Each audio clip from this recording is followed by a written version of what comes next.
Good afternoon, everyone. This is Nitya Ramachandra from the NRR Sports Show. This is episode 816. Joined by a really special guest. His name is Jim Mora. Everybody knows his father, the legend, Jim Mora Sr. And Jim Mora also, he coached in the NFL. He coached at UCLA, and he has an awesome resume, heck of a coach. I just want to say thank you for joining the show today, Jim. It's truly an honor. I can't wait for this interview. And how are you and your family doing?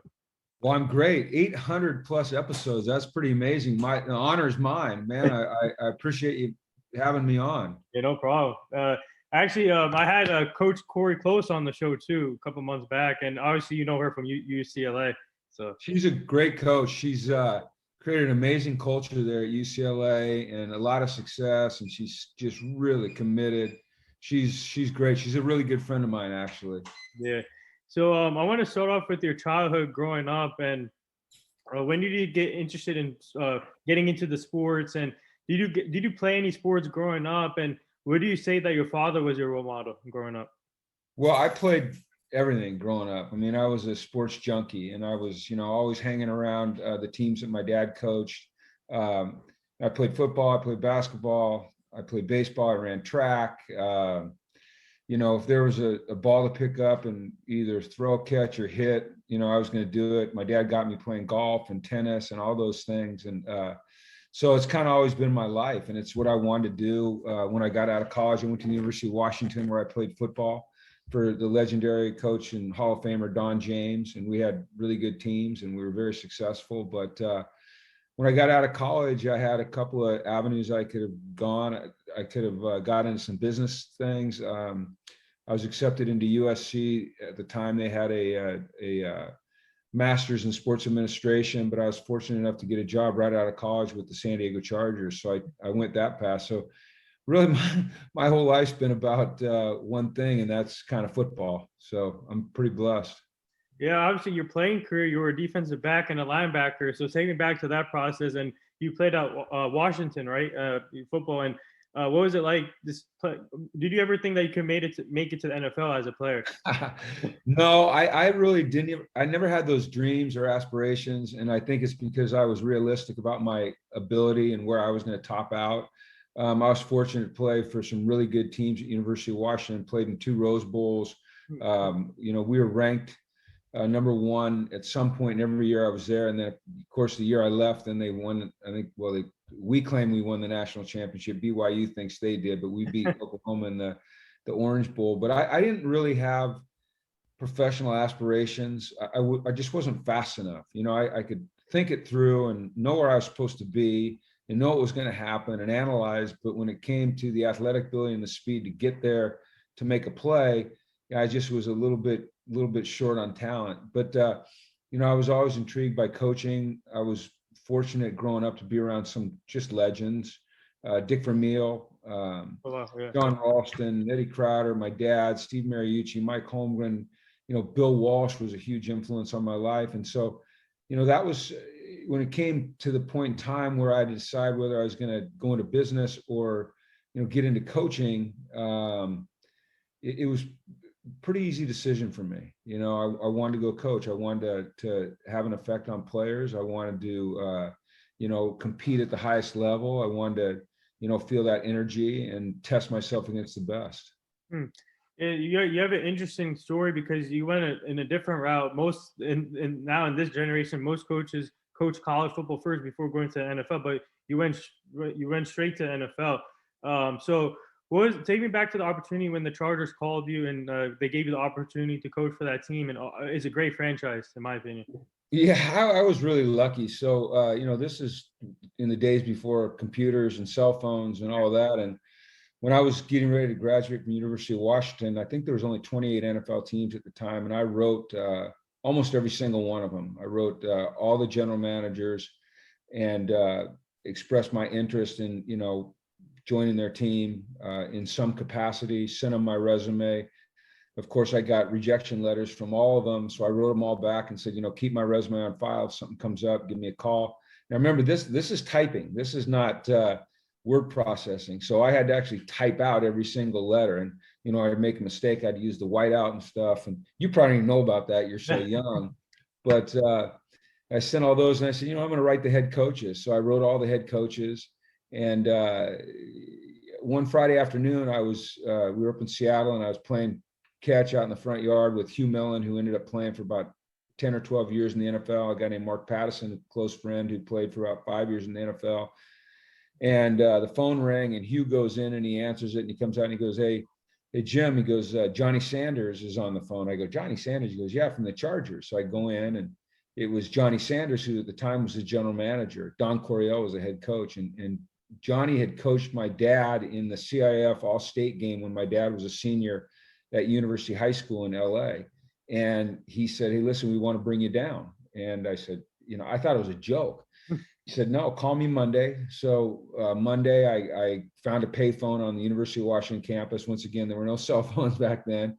I gave him a call. We set up flights. I went down there and they offered me a job as a, what they call a staff assistant. And right now, really, it's kind of the quality control position. And what I did is I did everything. I was a gopher, I had got the keys to everything. I was the first one there, the last one out, that typical story, learned how everything worked. Computers were just being introduced into football. I said, you know how to, program and operate these computers? I had no clue, but I said, absolutely. Yes, I do. I just stay there all night and try to teach myself. And I just got some really fortunate breaks. And by the time I was 24, Dan Henning had made me the defensive backs coach. So I was a 24-year-old assistant coach in the NFL, coaching a lot of guys that were older than me. And so every day was kind of a test of my credibility and my knowledge. And I think it really helped me mature and grow to, be younger than players and learn how to, every day gain their respect and have them trust me. Yeah, obviously you sort of with the defensive quality control coach at with the Chargers, and obviously you played defensive back, so it was an easy transition for you. And what was it like just coaching that team? And obviously you guys had a great talented roster like Don Flutis. If you look down to the roster, what was it like experience like with the Chargers? Well, it was great. I mean, we weren't really good on defense. We had some good defensive players, but we had some holes, but offensively we could put up points. I mean, Don Coryell, Eric Coryell was known for putting up huge numbers. Being around guys like Dan Fouts and Kellen Winslow and Charlie Joyner, all three members of the Pro Football Hall of Fame at such a young age, made an impression on me. And it was primarily because of their work ethic. They were extremely talented men, but it was the way they approached their craft and the way they worked at the game and the way they studied and prepared themselves mentally and the way they kept their bodies in shape. And then just the competitive mindset and the standard they held themselves and everyone to that was on the team really made an impression. So I was really lucky. And I was around some good coaches, certainly being around Don Coryell and, legendary offensive coordinator Ernie Zampese, just some tremendous influences on me early in my career. And always be grateful to Johnny Sanders and Don Coryell for taking a chance on a 22-year-old, and then Dan Henning taking a chance on a 24-year-old and hand me the reins to the secondary. Yeah, so obviously you went through a lot of teams coaching wise in the NFL: Chargers, Saints, 49ers, Falcons, Seahawks. And I just want to ask you, how tough is it for you and your family keep that when you kept moving to team and you have to keep moving, packing bags and moving? Well, it's tough. I mean, it's not easy, but I think if you want to have an upward trajectory in professional sports, you have to be willing to pick up and move, and you have to have a family that understands that and is okay with it and maintains some flexibility and fluidity and can adjust well. It's never hard or it's never easy on the wife when the husband picks up and he leaves, and 6 months later, the rest of the family joins you, because the day you take the job is the day you leave. And if you've got kids in school, they can't just leave school and move across the country. I guess they could, but we always wanted to leave our kids in school. So the burden really is on the wife and the kids, and it's never easy. But I was lucky to have a family that was they attacked it. They saw it as a challenge, a new opportunity to learn new cultures or parts of our country or meet new friends and invest in new opportunities. And so it was hard, but I was lucky. And every move was a move up the ladder. My first move from San Diego to New Orleans was probably more of a lateral move, but I was going to work for my dad. Yeah. And, I had my first son there. And so just the opportunity for my son to be around his grandparents while we coached together. My second move was to San Francisco, and the chance to go, join the 49ers organization. And I got goosebumps when they offered me the job. I'm like, I'm going to the 49ers, and I could have gone to Detroit and the Rams that year as well. And it was like, no, I don't even care if they pay me. I'm going to the 49ers. And then from there it was to be a head coach in Atlanta, which is, exciting move. And then Seattle and UCLA. So, like I said, I was really lucky. I mean, I worked hard, but a lot of people work hard. And I don't take for granted the fact that I got some opportunities that others maybe didn't get. Right. So what was it like when you went to the Saints? And obviously you coached with your father. Were you guys the first father-son to coach together in the NFL, or was there? That's a good question. I don't know that David Shula, who's Don Shula's son, who's a coach, ever coached with him. We may have been. It was really great. It was really challenging, and one of the most. I always try to figure out what I was supposed to call my dad, like on the field. If I need to get his attention, do I yell, "Hey, Dad," or do I yell, "Hey, Coach"? And I remember vividly the very first day of our mini camp, and I'm down there. I'm going through individual drills with the defensive backs, and I need to get a hold of get my dad's attention. And I said, "Hey, Dad," because he was my dad. Yeah. And I don't think anyone ever thought twice about it. I think I was more concerned than anyone else. But to be able to be there and work with him was really great. We had some good teams, and then we struggled a little bit later on.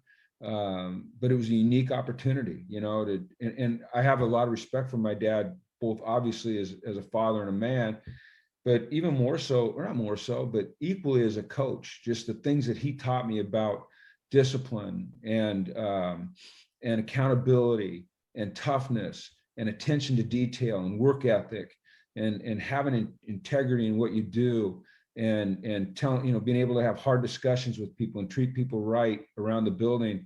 Those are all lessons that I really learned from my dad.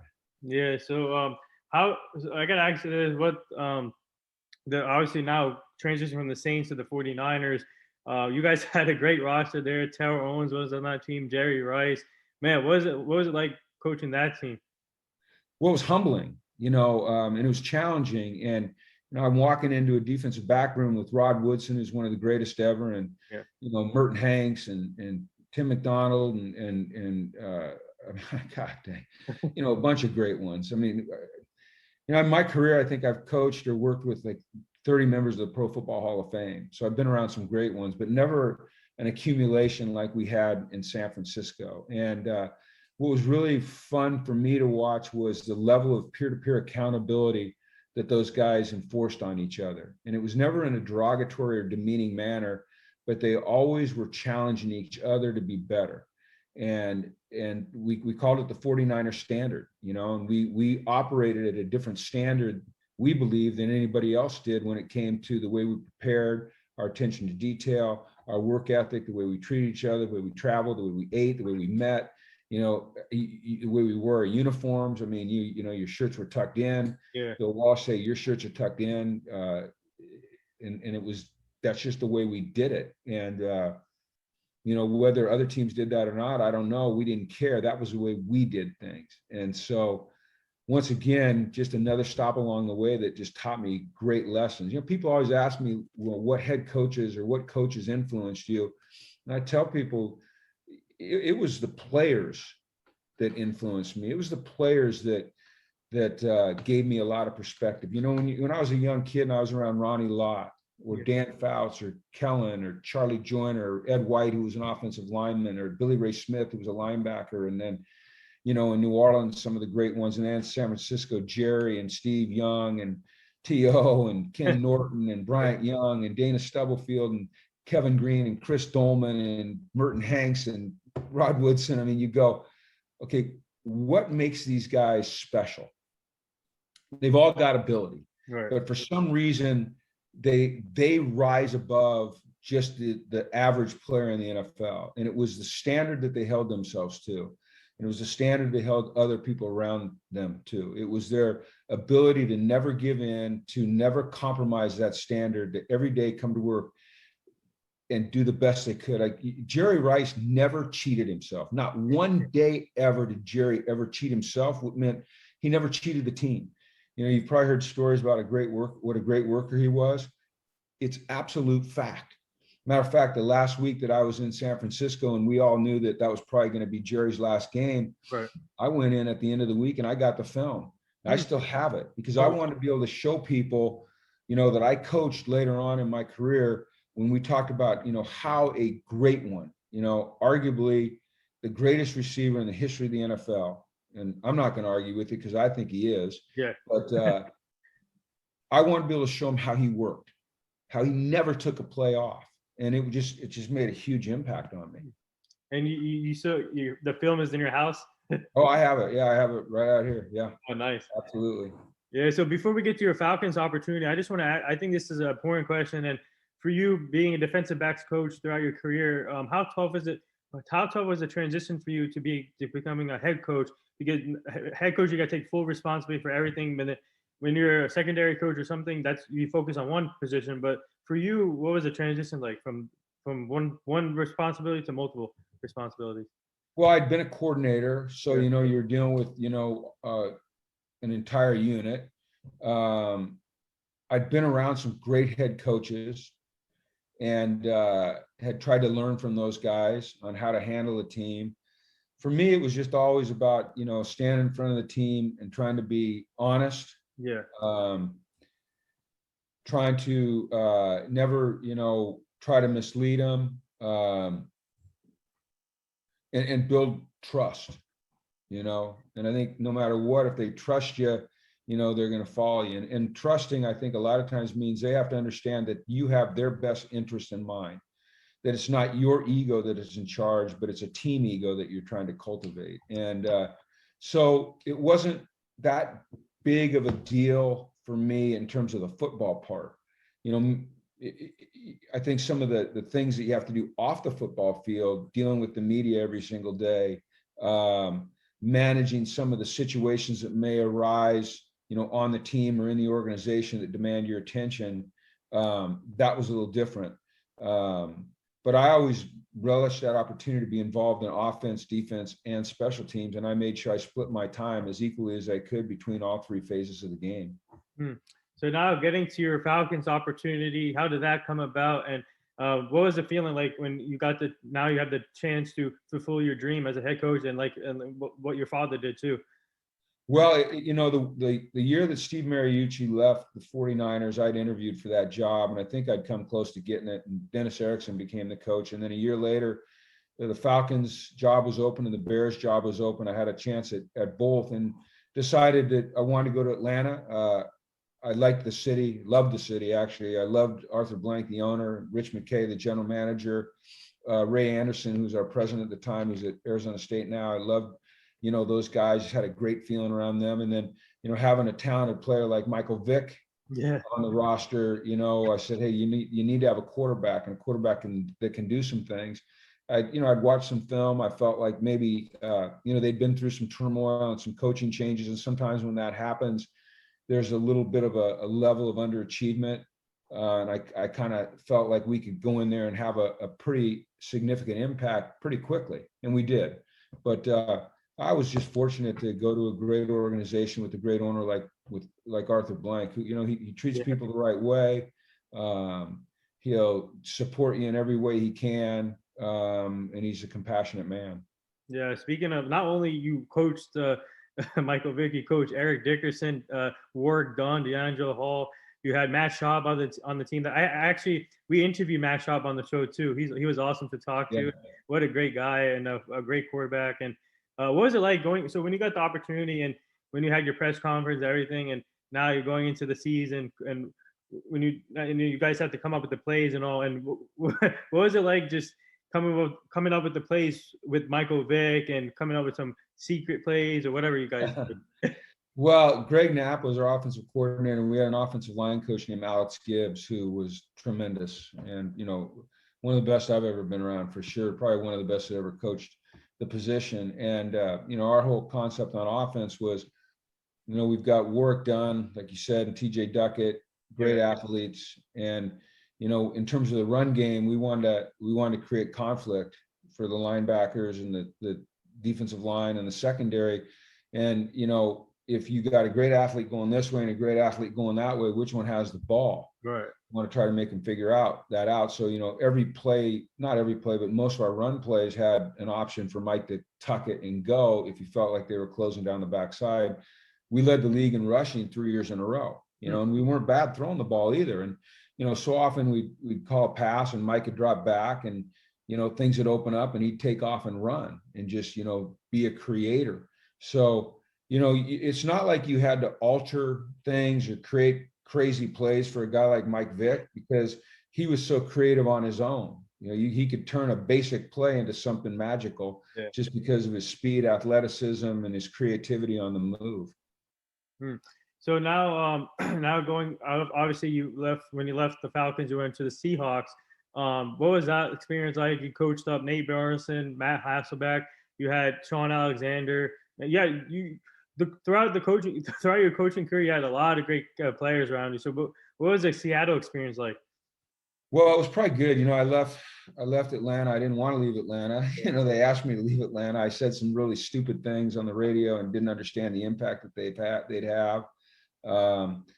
And I went to Seattle as assistant head coach and defensive back coach to Mike Holmgren. It was a great opportunity to sit there for a couple of years and learn from, one of the all-time greats. And the thing I learned from Mike is how to be a coach that cares about his players, but still, keeps some separation between them. A guy that is very even keeled in front of the team, that seems to say the right thing all the time. There were times in my career when I would get excitable. I'm a passionate guy.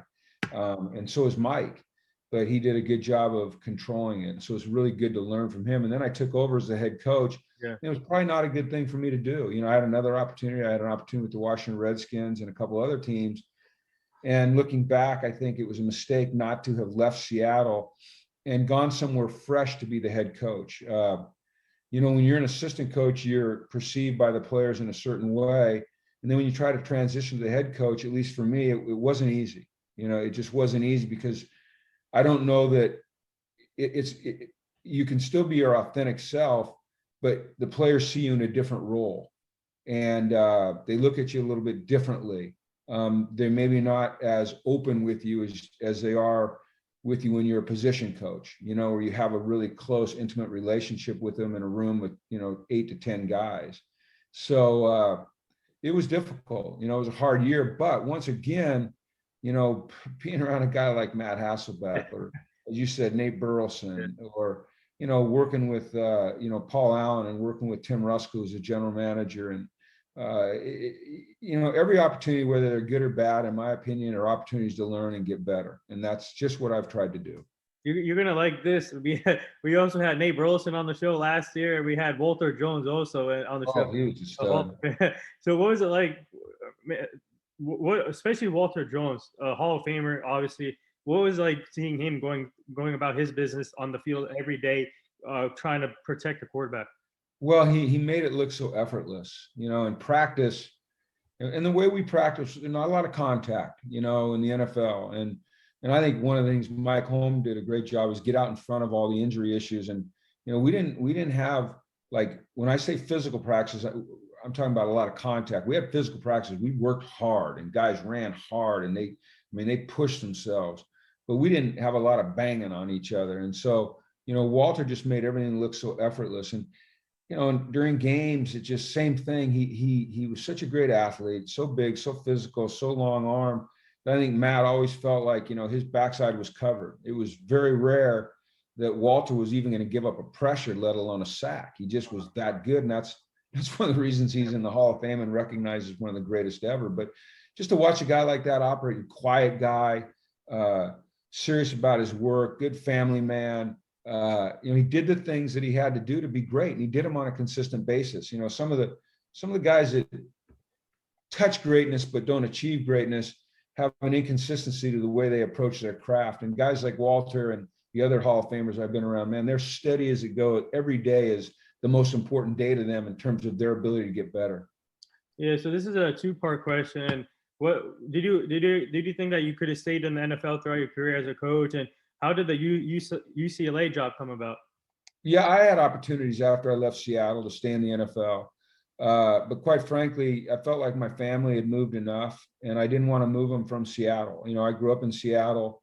We were living close to where I lived when I grew up. A lot of my friends' parents were my friends when we were growing up, and it just seemed like a great environment. And I just decided that I wanted my kids to have a chance to settle for a while. So I had an opportunity to go work for NFL on Fox and work for NFL Network, and I decided to do that. You know, I decided that that was the best thing for the family, and I don't regret that decision. It wasn't easy. I missed coaching very much.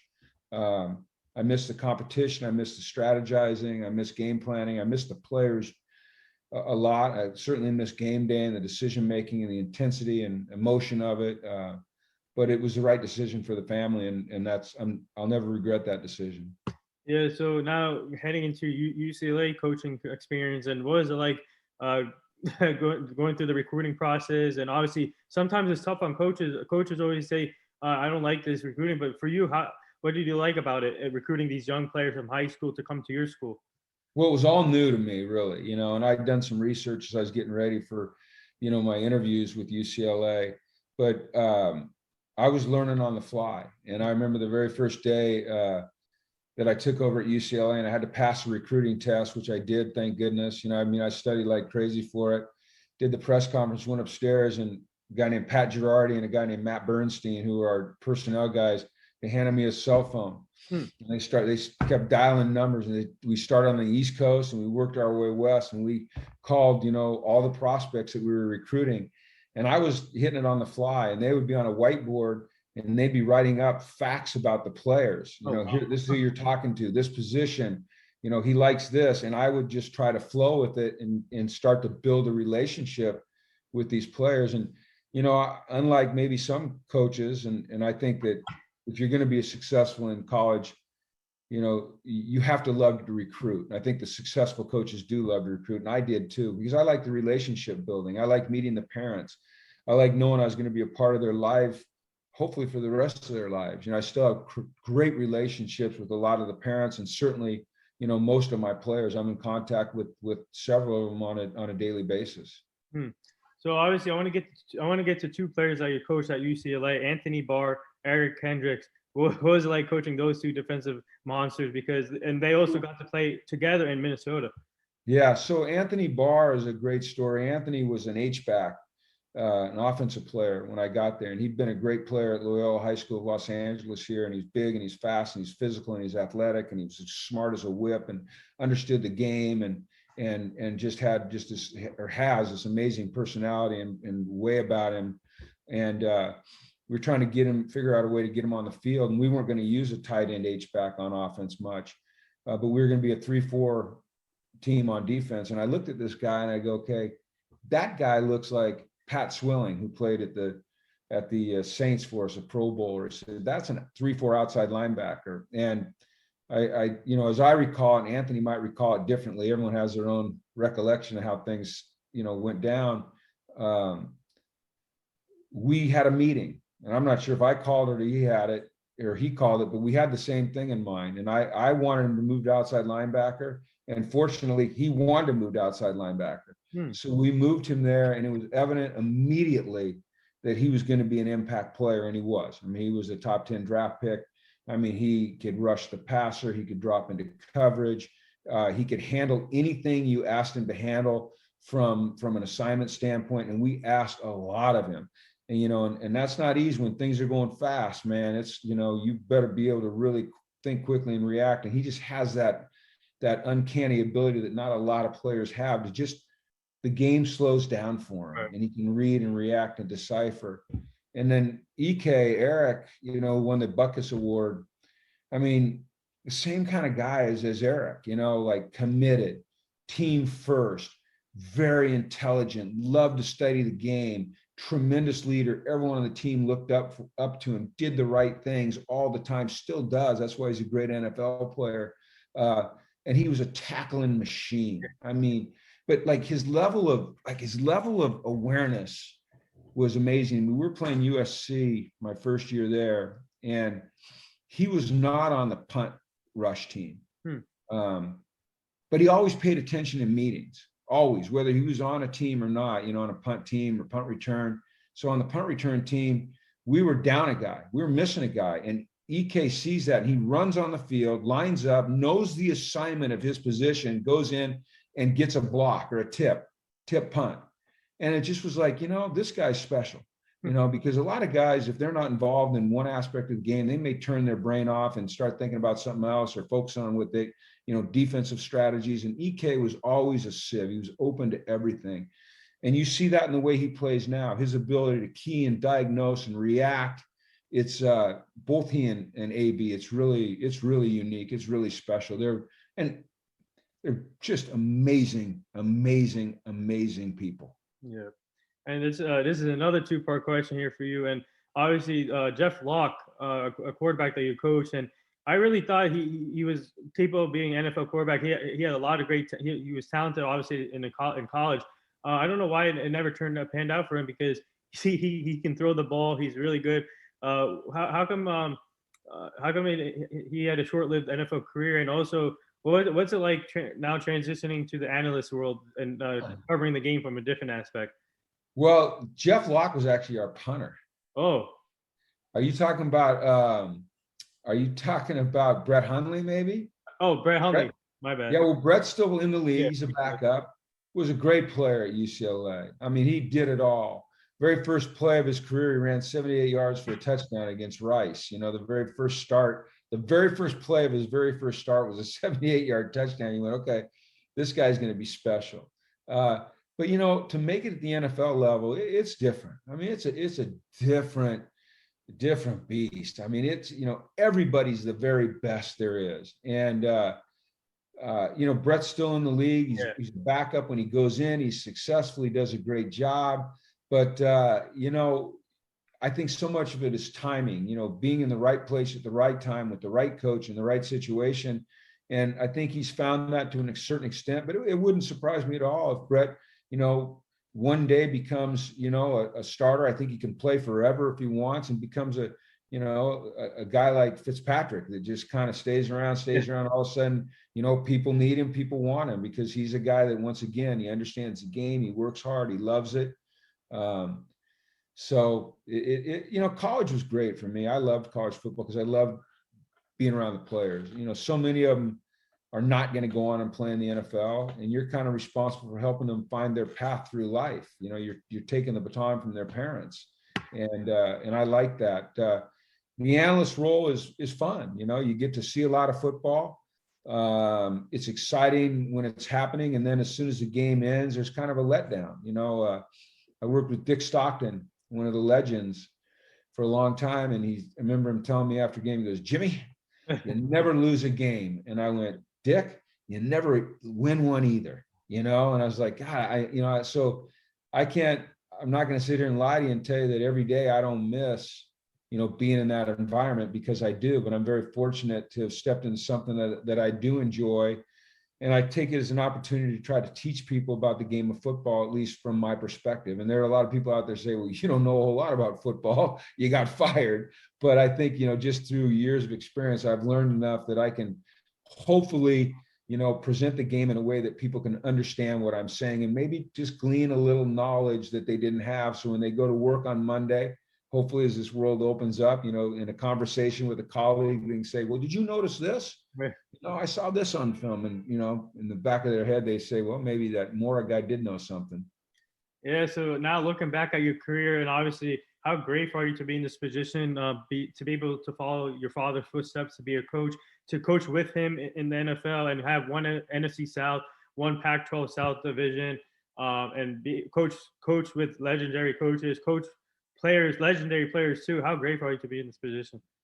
Well, when you put it that way, it makes me even more grateful. I think as we go through life, it's a lot of times it's on to the next thing, rather than, taking a moment and taking a breath and realize, what you've been blessed to be around or to have accomplished with the help of a lot of other people. And everything I've accomplished has been with the help of a lot of other people, certainly family and friends. And colleagues and players and you name it. But I feel very fortunate. I mean, to be able to have said that I was, head coach in the NFL and went to an NFC Championship game and was named a head coach or coach of the year, and then to spend time at UCLA in the Pac-12 and be a head coach there and play games in the Rose Bowl and coach a bunch of great players, to have been around all the Hall of Famers I've been around, to be able to have been touched by so many great ones, or at least learn from so many great ones, man, it's very humbling, and I'm very, very grateful for the opportunities I've had.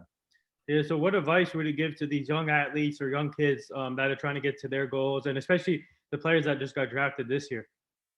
Well, to the players that just got drafted, if your goal is just to get to the NFL, then you may not last long. You need to adjust your goal. It's not about just getting the NFL. It's about playing in the NFL and playing to your level of ability. You don't want to ever have regrets because you didn't work hard enough and you didn't reach your potential. So it's about every day going out and being the very best that you can be.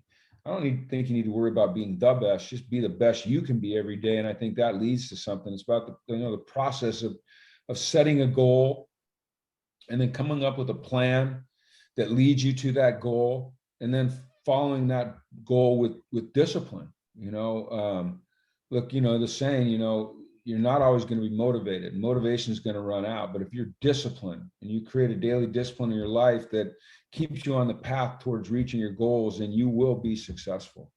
Yeah. So I don't know how much time you have left. So we do this fun little segment on the show called the rapid fire segment. You ready for this? I'm ready. All right.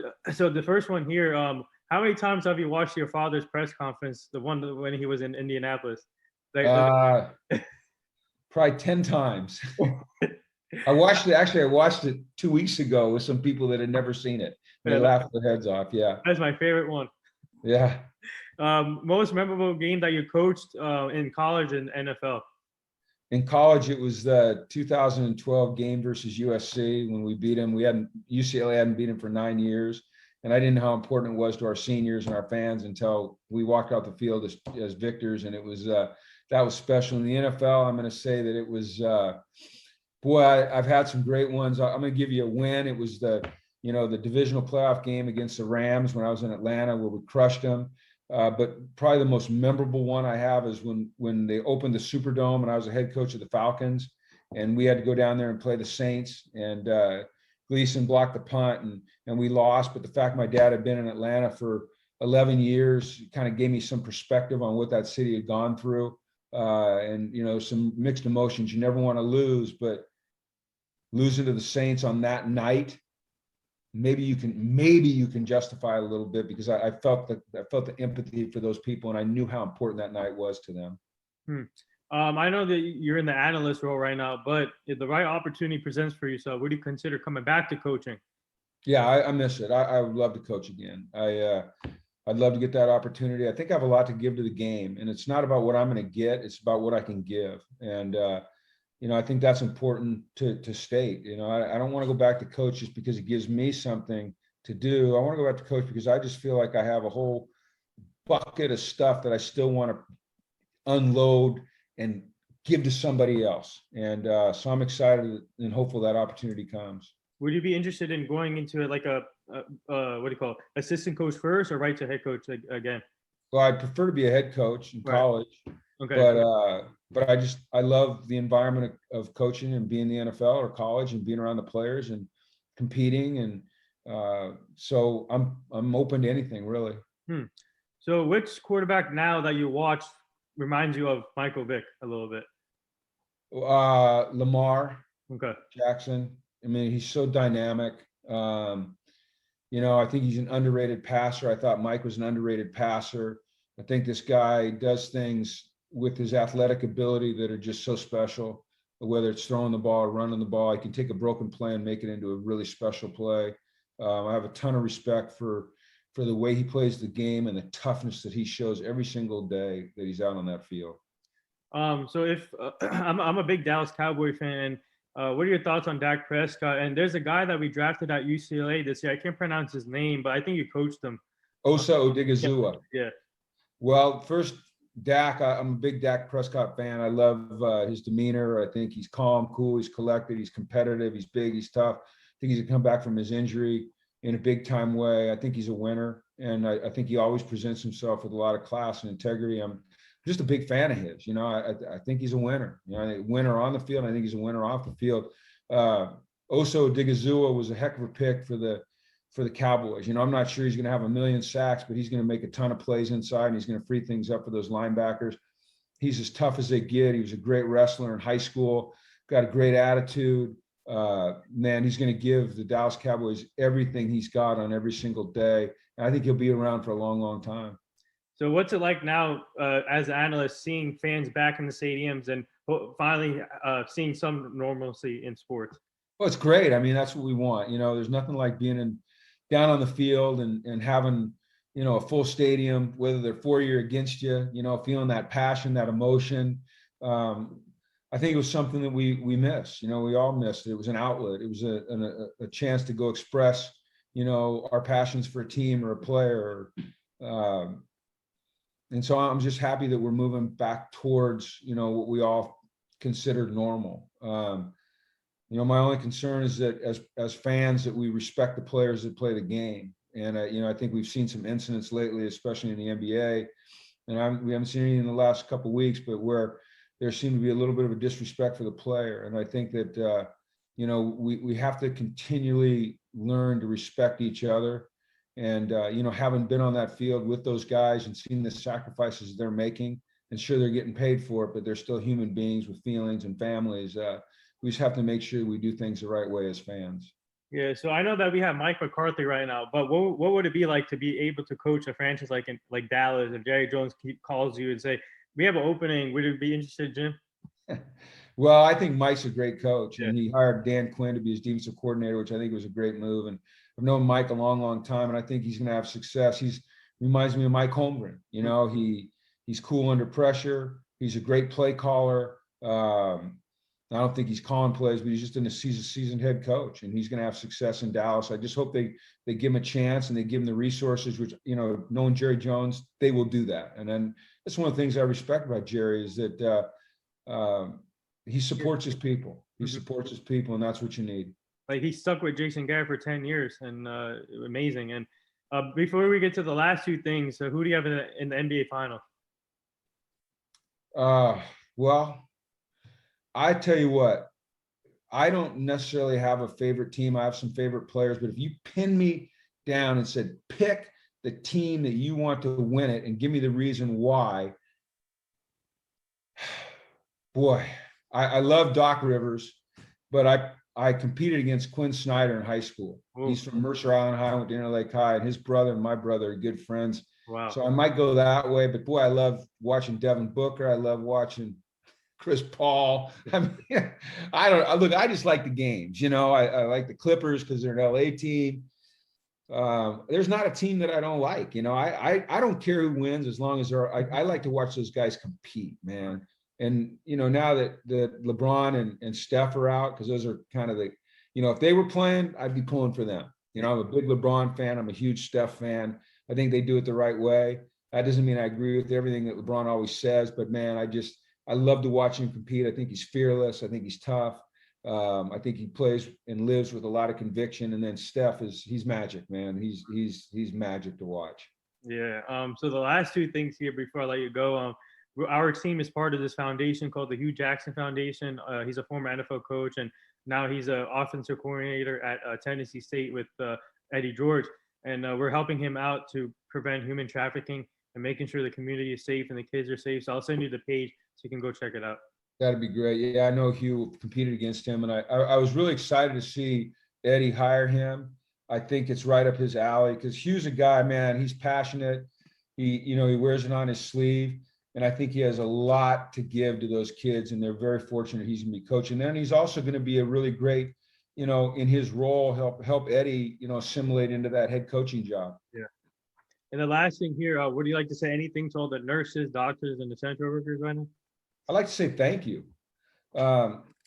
These have been, tough times on all of us, but maybe tougher than or tougher on our first responders and our medical people than anybody, because they couldn't shy away from their responsibilities. They couldn't go into quarantine or go into hiding or stay in their house. They had to stay on the front lines, and they had to continue to work and expose themselves to, it was a very deadly virus, and they did it selflessly. And that commitment to the people that they work for, but more importantly, the communities that they work in, is just amazing. And how can you have nothing but great admiration, respect, and gratitude for those people that did those things for all of us. Yeah, well said. And there it is. That wraps up episode 816 with former NFL coach, college coach Jim Mora, but he's chopping at the bit for coming back to coaching. So hopefully you get the opportunity. And obviously he's the son of legendary coach Jim Mora Sr. Thank you again for coming on the show. This is truly an honor. I learned a lot from this, and I'll be posting this on all social media formats. And we would like to have you back as a returning guest at some point so you can meet the full team. But keep up the great work as an analyst. You're doing a great job there, and I hope you get another opportunity with coaching. But you and your family stay safe. Well, thank you, and I really enjoyed this time with you. It was wonderful, and I appreciate you having me on. And anytime you want me back, I'll be available. No problem. Thank you. All right, buddy. Take care.